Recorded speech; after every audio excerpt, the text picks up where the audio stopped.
What is up, everybody? Lyle, No Hippie Trucking and Transportation. For those of you guys on the replay, it may take a while for me to get into this topic as I wait for a few people to come in here.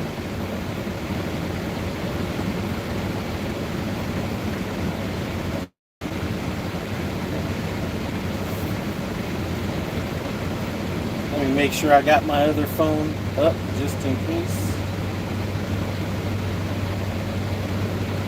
Read these comments.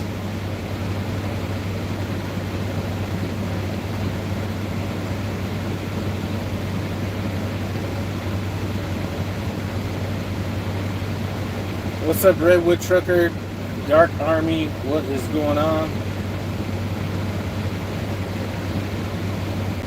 I'm gonna try to get my other phone queued up. What's up, Rich? Trying to get my other phone queued up. For some reason, these comments. All right, here I go.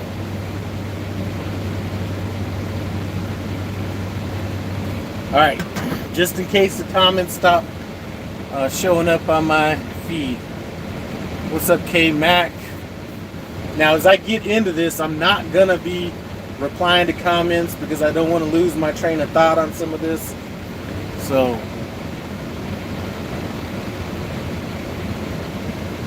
man, I'm telling you, I don't know what the fuck is wrong with this thing.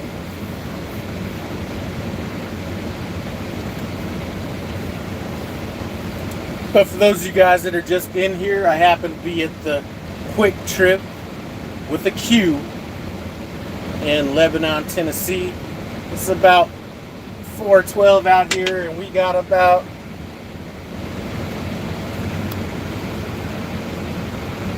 6 spots still open out here.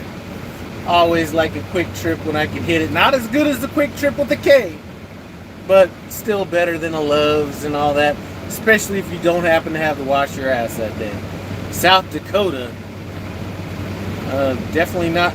South Dakota was probably the coldest I've ever been in my trucking career up in South Dakota, like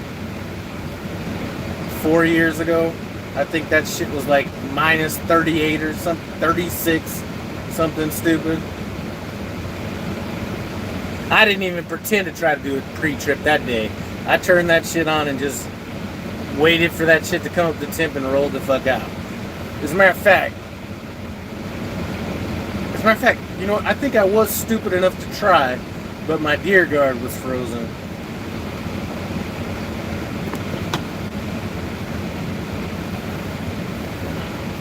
All right, so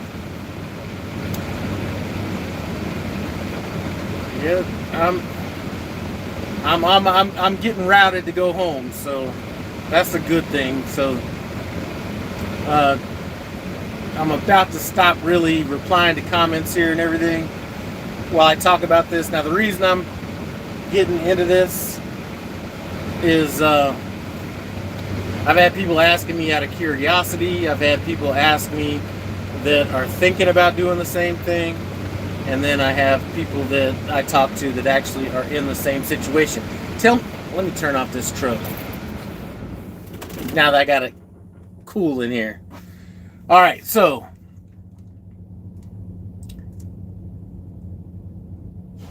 I was trying to do this video the other day, and I was going to be writing down all this stuff, and I was just like, man, it just becomes too overwhelming if I overthink it. So all this stuff's going to kind of be off the top of my head, but hopefully it will hopefully it will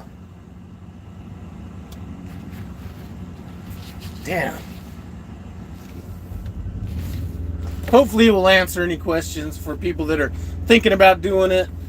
The people that were just curious about it. What's up, Pokerhead? And then, you know, obviously some of the people that are that are in the same situation just don't have a platform to talk about it on. So it'll just kind of be for them as well, people I've spoke with. All right, so why did I shut it down? So let's just go back a little bit, right? So around, like, what month is it now? October? Let's say about 9 months ago, Prime started talking about these cameras and all this kind of stuff and everything, and I just straight up had a driver tell me, listen, when these cameras come, actually two. So when these cameras come, I'm probably not gonna, be rocking with it, right?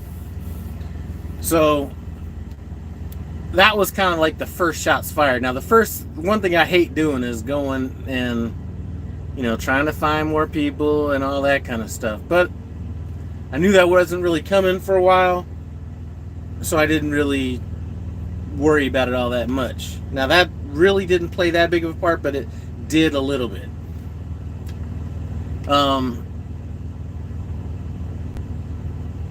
So, and I'm just kind of setting this up. We'll get into the reason why here in a second. So when I'm starting to think about things, I'm like, okay, in December, I'll have 2 trucks that are paid off, 2 trucks with payments on it. At that point, everything should be easy, right?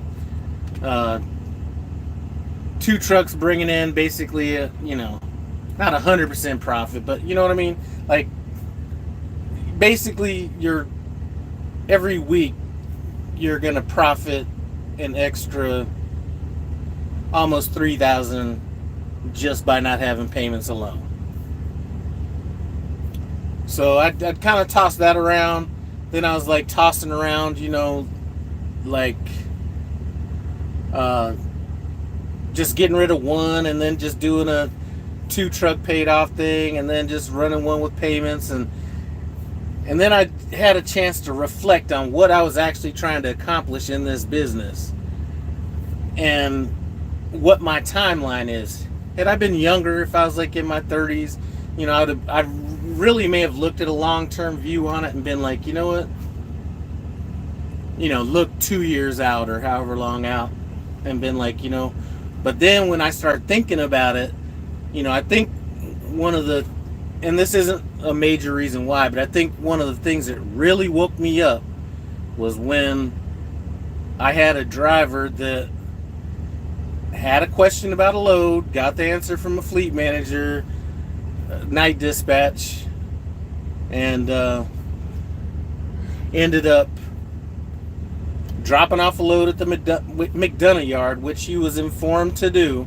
Somebody turned off that reefer, lost the entire load, and they were like really trying to find somebody to blame on that. Now, luckily, everything was on the Qualcomm, so that kind of saved me there, because they weren't coming for no deductibles. They were coming for the whole enchilada, it seemed like. They didn't straight out say that. All right, so anyway, why did I do it? Now we're going to get just down into why I did it. This has nothing to do with any specific incidents, but the main reason was lack of control at every level. At the driver level, like I can't drive the loads. First of all, I can't drive the loads, whether it be just how loads are ran in general. I have no control over how the truck is driven, whether that be, safety or service, be it critical events or on-time service.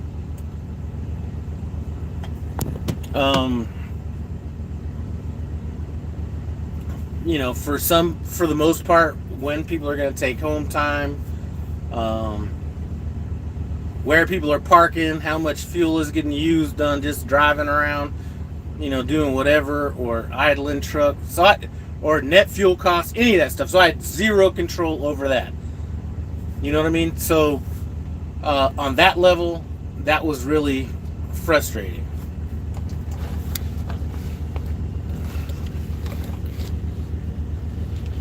So zero control. That was part of the reason. On the driver level. Then you take it above that. So let's just talk about the load level. So fleet manager, sales, all that kind of stuff. Zero control over that. Like what loads they're getting, any of these kind of things.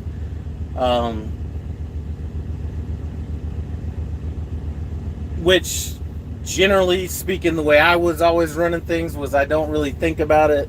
I just run with, what's in front of me, and then I run everything as efficient as I can, and I was always, I always had a good combination of miles and profit. So, but I could only worry about myself. I can't worry about or I had no control over what other drivers were doing and why they were doing it. You could look at it and speculate or whatever, but had no control over it. And no control over, relationships between drivers and fleet managers, things like that. So if there's issues, popping up between fleet managers and drivers, I'm the middleman out. So I'm getting messages from a driver talking about how much of a dickhead or whatever the fleet manager is. And then I got a, fleet manager sending me, messages about, what a driver's doing, all this kind of stuff. And finally, at that point, that might have been the very beginning of it, because then I was just like, I can't do it. So I didn't know if a fleet manager was going to fire my driver, if my driver was going to quit. So I was just like, what, I can't do it. So lack of control is a major problem. And even lack of control, I sat here and tried to think about when was the last time I actually controlled when I could go home. Because every time I was thinking about going home, somebody else was going home. Or else there was a truck that was down. Or else whatever the situation was. So I just wasn't able to plan my own home time. I think the last time I planned my own home time was 2 summers ago. And I went to San Diego. I think we were out there for like 6 days or something like that. But other than that, the only time I took off was when I had a truck in the shop or, something along those lines. It wasn't like I was able to say, I'm coming home at this date or, whatever. Everything was predicated on somebody else. That's very frustrating. So, so if I'm looking at it as a whole, and I'm not even saying any of these things are wrong. I'm just saying, for me, if it was... So let's just say it like this.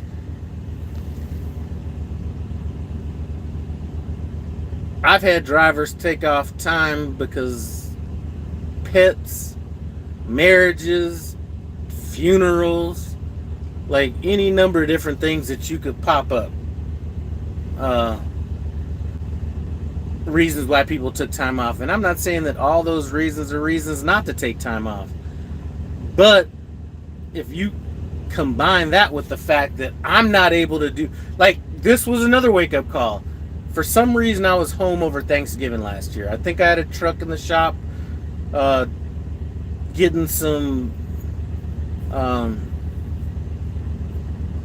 recall stuff that Peterbilt needed to get done. So I was at home over Thanksgiving. My wife's father passed away, I think the day after Thanksgiving or 2 days after Thanksgiving. I thought about what would have happened if I wasn't actually there at that moment. And I was just like, you know what? I didn't tell anybody this. I didn't tell my wife this. I didn't tell anybody this. But it's just like, I may not have been able to do that if I wasn't like right there. So I'm basing all my home time and everything on what other people are doing. And that is a problem. So just the lack of control from there. Then let's talk about the lack of control that I had as far as Prime as a company is concerned. Prime was throwing up all these different things all over the place. Like, if you wanted to look long term, which I was kind of thinking about doing, so okay, you know what, let me look long term and keep these trucks on. Obviously I have 2 trucks paid off, 2 trucks running, should be profitable, all this kind of stuff. Now, profitable, how is the profit gonna mitigate the headaches? That is another problem right there, and we'll get to that here in a second. But so okay, let me look long term. So now you're looking long term, and Prime is like, well, we don't, you can't have a truck on the fleet longer than this. I don't like running old iron and all this kind of shit. Now it's like, well, fuck, you got all these people out here that are investing money in lease purchases, and now all of a sudden we don't roll, old iron or whatever the situation is. So now it's like, fuck, I can't even look long term anymore, because just on a whim, that you can only keep a truck on the fleet X amount of years, right? So that right there, then you have the camera situation come up. And here's what I thought about and still think about the camera situation. So I already had 2 drivers tell me, when cameras are implemented, I'm out, right? So now, and then they started getting to where it was really hard to get drivers. Like, you can't bless a company driver, right? So you could have a company driver, been at Prime 3 years, blah, blah. They're like, oh, shoot, this is what you're going to pay. I'll do that. I'll come over. And now you got people cock blocking that. So the only way to get it was to get brand new drivers, either train them on your own or pull them before they got out of TNT or after they got out of TNT. And it's like, now you're exaggerating the issues that I had in the first place, which is drivers are going to make mistakes anyway, and new drivers are going to make even more mistakes. So that just doesn't make sense. That philosophy never made sense to me. So I've looked at that, and then the camera situation. What I think is going to happen with Prime, and I was worried about it with it happening with me, is Prime is never going to have a problem getting new drivers in. But I think they're going to face the same problem that maybe Walmart did a while back when they had all their little strict rules, is you're going to have drivers that actually know what they're doing stop coming to Prime because of that. And people are going to say, well, everybody's going to do it. You'll be able to navigate your way through companies that don't have it. So you're not going to get people that have experience, which I probably wasn't going to pull that many people that had that much experience. But let's say you had somebody at Prime that's been there over a year, put in their time, whatever. I think instead of Prime, they say it's a destination company. It's a destination company for me because I'm kind of there now. But I think you're going to have a lot of people coming to Prime, doing their year, and bouncing out a lot faster. That's not what I wanted to do, was be chasing people around, trying to hire people. Every time I turn around, I'm going to be up in the terminal trying to seat somebody in a truck. And then, I was actually going into a slight panic with winter coming, even months ago. And I was just like, man, I'm thinking about all the shit that can go bad in the winter. And, I'm not just, it's not even me. I mean, obviously you think about the truck, but it's just in general. You think about, like, I had a younger than me, younger than my daughter, out there driving my truck in the winter last year, and kind of telling me what's going on. And it's just a lot of stress. Even like, you assume all the stress that all your drivers are going through, you know what I mean, whether it's the weather or they're having problems with the fleet manager or whatever the situation is. So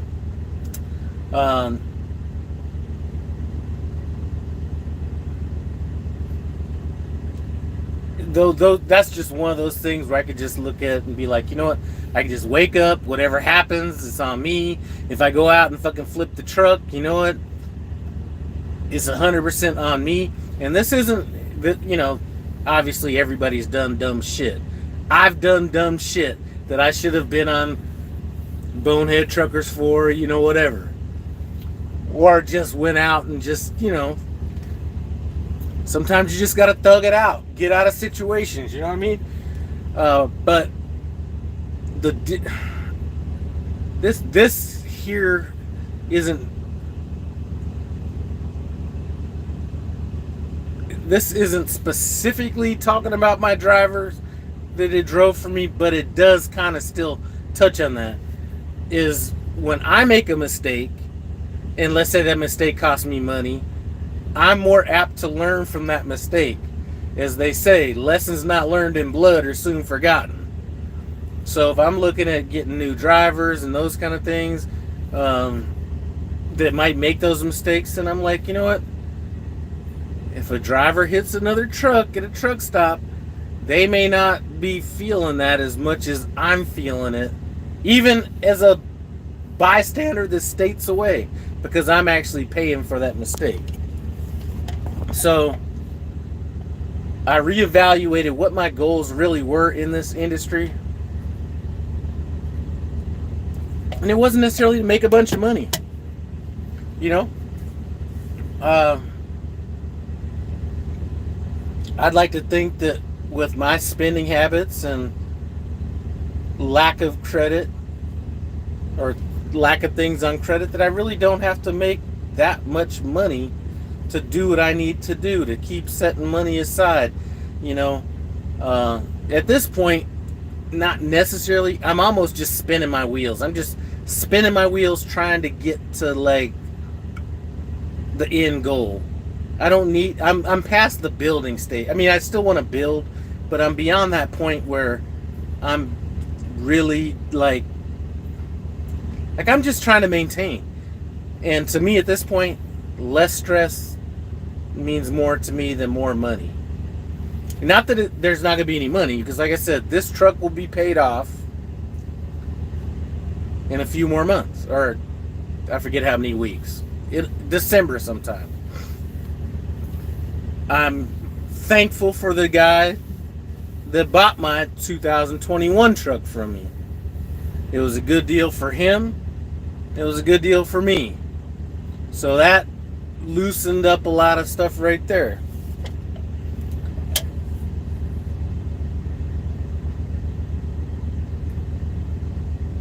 And it's just the whole idea of just being able to bet on myself.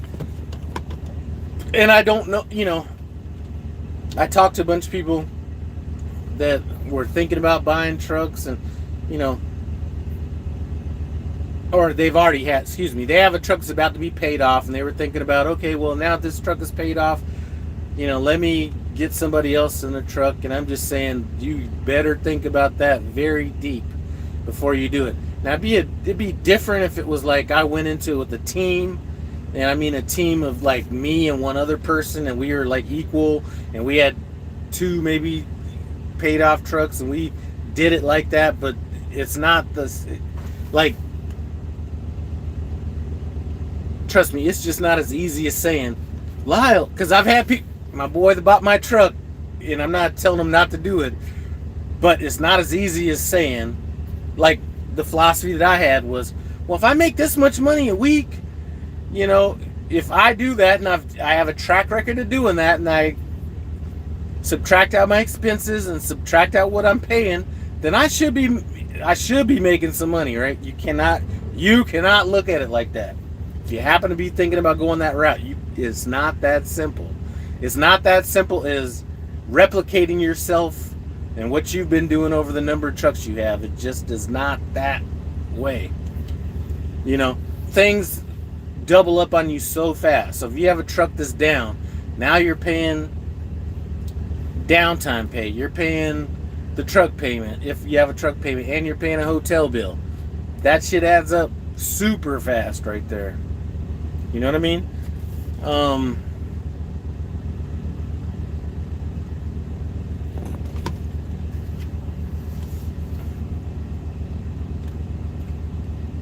So in the end, that's really what did it for me. It'd be different because I've had, you know, I've had drivers that were saying either they don't like the fleet manager just because they don't like him, or they weren't getting miles or whatever. And I'm looking at my shit and I'm like, 2,700 miles, 3,800 miles, you know, 2,400. I mean, you know, I'm looking at my shit and I can't understand, you know, it's not that I think anybody's doing anything wrong.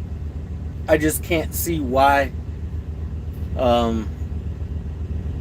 that happens to be the case, right? So in any other business that I was, let's say, a manager, I've never owned anything like that, but let's say I was a manager in it, then I could say, you know what, I might have here's a perfect example.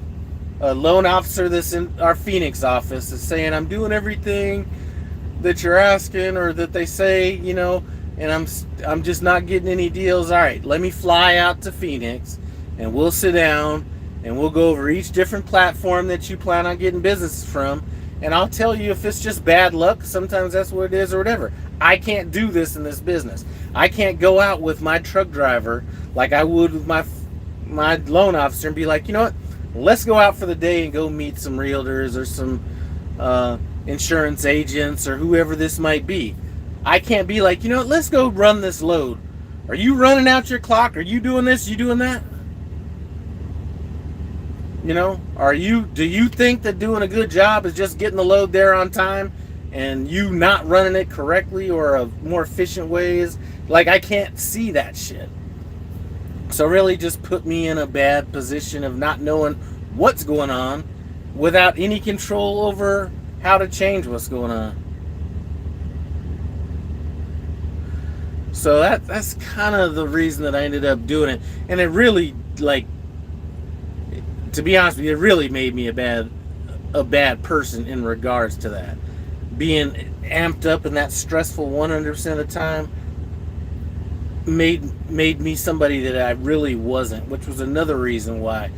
You know, now I wake up in the morning, I ain't got no stress. I don't got to, you know, I could get a phone call now and just answer it, not have to worry about what the fuck is going on. I mean, I literally had PTSD from people calling me, talking about what might have gone on during, or what they're calling for. Now, sometimes it could be that they fuck some shit up. It could be they're asking for something, or it could just be to say what's up. You know, but even if they were calling to say what's up, I was already on guard when that call came in, because I'm not used to, I just wasn't used to that as much as the truck went down, or this just happened, or that just happened, or, you know, I'm pissed off at the fleet man. I mean, that right there, that one, it was super hard for me to deal with, because, and maybe that's just one of the things that I did right? I look at everything as relationships as far as fleet managers and, you know, whatever. I just never looked at it as transactional. I don't know if that's why my numbers were better than, like, for the most part, better than everybody that was driving for me, or if it was just I don't know what it was. But I can't say that having a bad relationship with a fleet manager helped any. And then, you know, there was, you know, like my most recent guy, he actually liked the fleet manager. He wasn't getting the miles. And I'm just like, and that was the thing. I tell him every week how many miles I was doing. I'm just like, I can't figure it out. And my goal should never be to run more miles. I mean, that, as a lease operator, that's not what I try to do. But I do believe that more miles over the course of time is going to be more money. But he just wasn't ever able to get where he wanted to get. So we just had a conversation. I was like, if it ever comes down to when you gotta go, man, I'm not gonna hate on you. Just give me some heads up. So he gave me some heads up, and I was like, all right, man.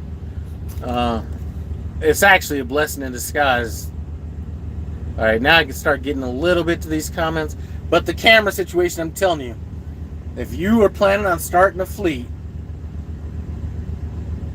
that could be a problem, because I do think that Prime is never, for those of you guys just came in, Prime is never going to have a problem getting people in the door. It's going to be keeping them in the door. And that camera is going to be a reason that's going to have people exiting right at their 1 year or soon thereafter. And why do I know that? Because I've actually spoke to people about this. And I don't think that even if Prime spoke to people, they changed their philosophy or be like, we're not going to have the cameras or whatever. But I think that sometimes decisions are made without actually a larger perspective on things. And that is my perspective. That has nothing to do with Prime. I looked at the future and said, you know what? If I have to get brand new drivers anyway, and a lower percentage of people with experience are going to be available to me, that's a problem. And it's going to be a problem for Prime as well.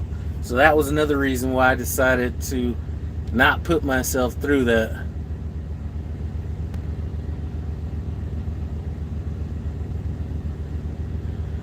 Hey Ryan, when I'm saying that getting the load there on time, listen, I'm talking about getting the load. I'm not talking about lollygagging and bullshitting on the way to a load. I'm telling you, and I've never found anybody discredit what I'm saying. If I have hours, I'm running the fucking load. Unless I need to worry about parking or something like that. But I'm never going to just stop and be like, well, I have 4 hours left on my clock and I deliver 180 miles away tomorrow. Let me just stop here. That's not what and I don't know if that is the way to do it or not do it. I just know what I do has served me well. And I look at a lot of people that have either quit or complained about either miles or profit. And when I talk to them, which I never really dug down, I've dug down a little bit with my drivers, but not really deep into it. And a lot of times it seems like that's what it is. And it's just like, they fell for that bullshit. Well, if you drive 8 hours a day, you'll never run out of hours. You're never going to fucking run out of hours anyway. Now with a good fleet manager, maybe that's part of the problem. All right, anyway. They don't get them, dog.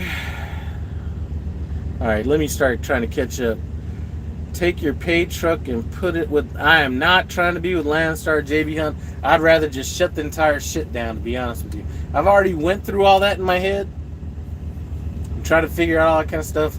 First of all, I'm not hauling hazmat anyway, and I don't even want to take the fucking test to do it. So that takes them out. I've mildly thought about just running power only for Crete, but that was just mildly thinking about it.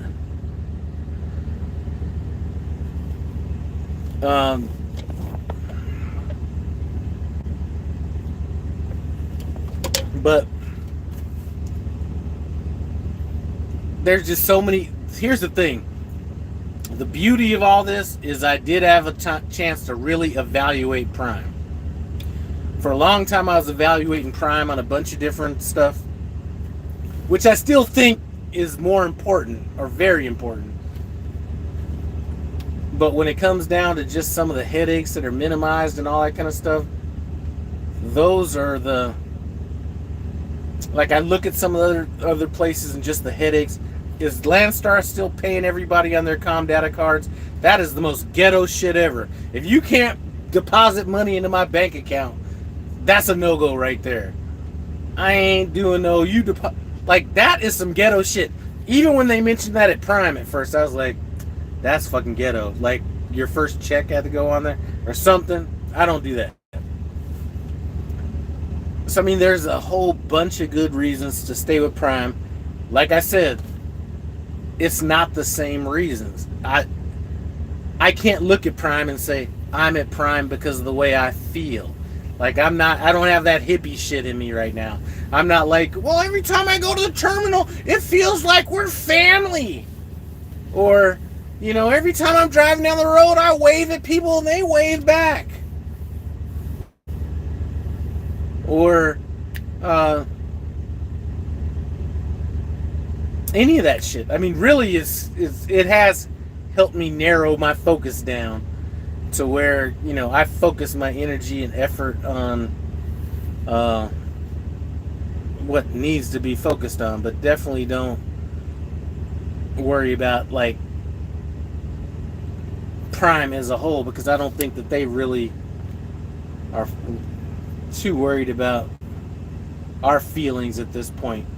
And I'm just waiting for Thanksgiving to come and for somebody to come back that first meeting after Thanksgiving talking about how good of a time they had at Thanksgiving while drivers were asked to run over Thanksgiving. I'm just waiting for that one to come.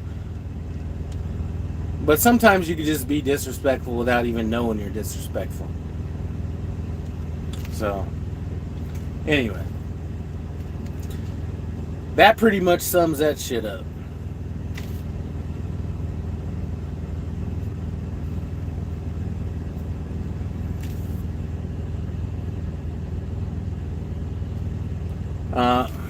Let me think real quick before I end this, because there might be some other shit that I forgot about.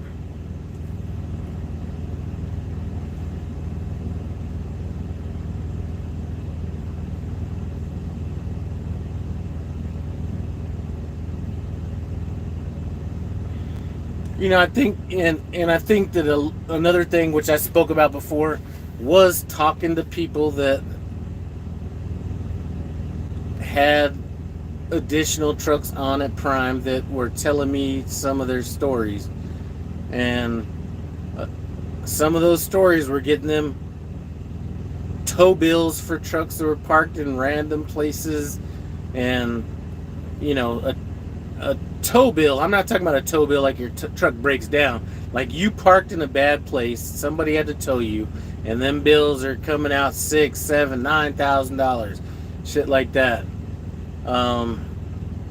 You know, hearing it from other people that were in way worse situations than I had been in, or just looking at the, you know, there's a Facebook page for people that are in this position, and you know, how often are you looking for fucking drivers? You know what I mean?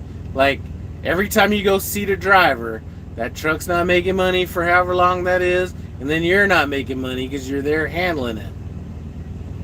So, I can easily say, I think if I would have just stuck with the same, you know, well, okay, if I would have just been at Prime and did a regular lease and been where I'm at now, it probably would have been about a break even. Maybe I came out a little bit ahead with what I'm doing now, because I did pay off 2 trucks in this period of time, even though I took a hit on the income or whatever. But by far, the biggest business mistake I've ever made was doing that. So, and the reason it's the biggest business fail is not necessarily what happened, but I strayed away from what my intention was, which basically wrapped me up into this.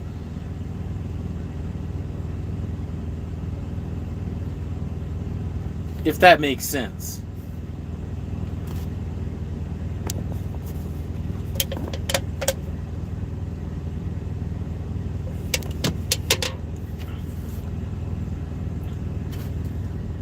All right, so I think that's about it. I just wanted to keep it short, sweet, to the point.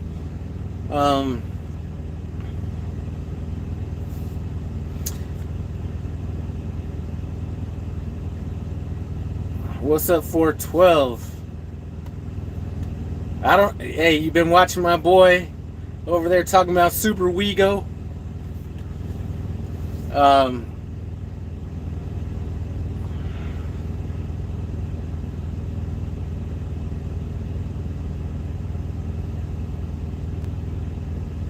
I tell you one thing I did learn about this learned during this period of time. Oh, that's another one. Thank you for reminding me, Misfit Flatbedder. So when we're talking about no control and you're basing your business on stuff that had happened previous, part of that was Prime helping sell your truck through Pedigree. And they stopped doing that as well. So even if you were looking long term, which is what I was doing, so it was like, you know what, if I just go ahead and pay off this truck, even though it breaks even for a while, maybe even comes up a little bit negative, then I always have an asset to sell. That asset's worth a lot less than what it used to be previous to that, and I don't know when that's going to turn around. So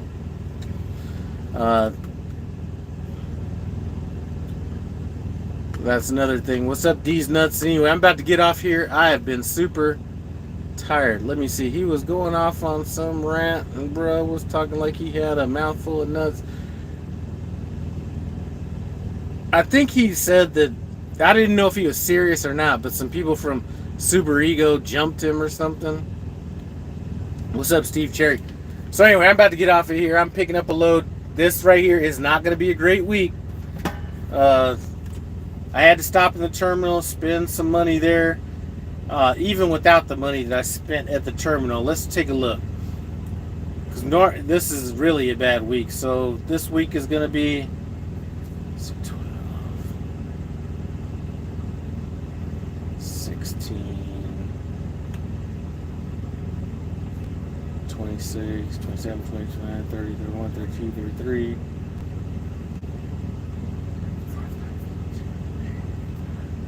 I'm gonna be right around $4,000 this week.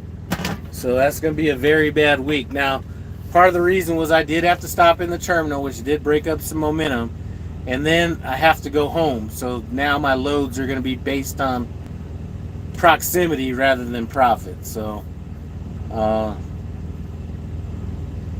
I'm picking up a load tomorrow in Murfreesboro, going to basically St. Louis, and I'm assuming I might get home even earlier than I want. But hey, I don't care now. I might take off 21 days and not care, because I just don't have that fucking stress on me anymore.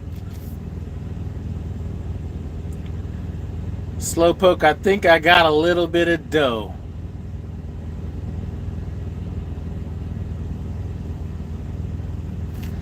I think I got a little bit of money.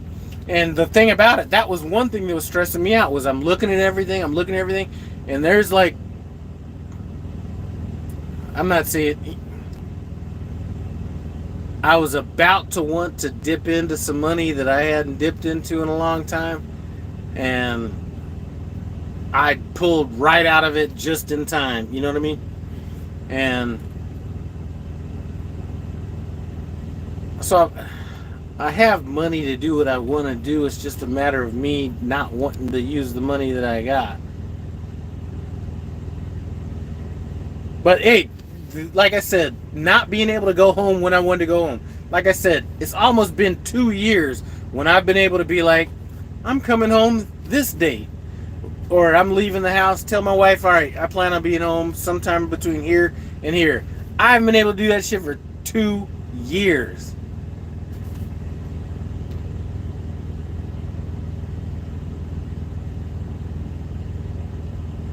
Hey, Slime Pack is on her way, whatever she plans on doing. No, these inward-facing cameras weren't in the contract, but there's some vague bullshit that they could put in there that encompass that, I'm sure. But I'm just telling you, I don't know how many. I don't think they thought that as many people were going to leave when they brought the cameras up, and I don't think they're ready for the amount of people that are going to be leaving when they actually, like, I've talked to people that are just waiting for their lease to be up. Like, as soon as my lease, like, I ain't gonna leave $12,000-$15,000 on the table. I'm gonna finish out my lease. I'm gonna take my 59 days, and during those 59 days, I'm gonna find a fucking company to go work for, and I'm out. And some of the arrogance, like, I think is really turning people off a little bit. So anyway, that's about it. I just wanted to stop in, say what's up, let everybody know, because I had some people asking me about it.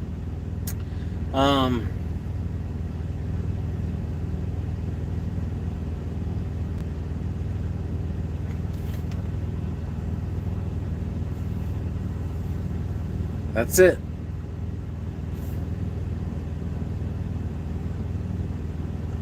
So anyway, I appreciate you guys stopping by No Hippie Trucking Transportation. I'm about to get out of here. I do appreciate it though, and I will get back to my normal, like, regular YouTube type stuff. But man, this is the first time I felt this relaxed in, like, I don't even know how long, where I could just, you know, like, the phone could ring and before I don't get stressed out before I even look at the screen. It's just like, I don't even gotta look at it. Hello, you know what I mean? Or I don't got to drive my truck and then 3 other trucks in my head. Or where, man, I'm just telling you, it is like, and we could be saying, I could have 3 super truckers out there. It doesn't matter what their abilities are, what their temperament is, how they do shit or whatever, just in general. Now, if I would have had another driver and all them storms were going down in Florida, I might have wanted one of them to drive down. No, I'm joking. Anyway, I appreciate you guys stopping by No Hippie Trucking Transportation. As always, comment, subscribe. I'm out.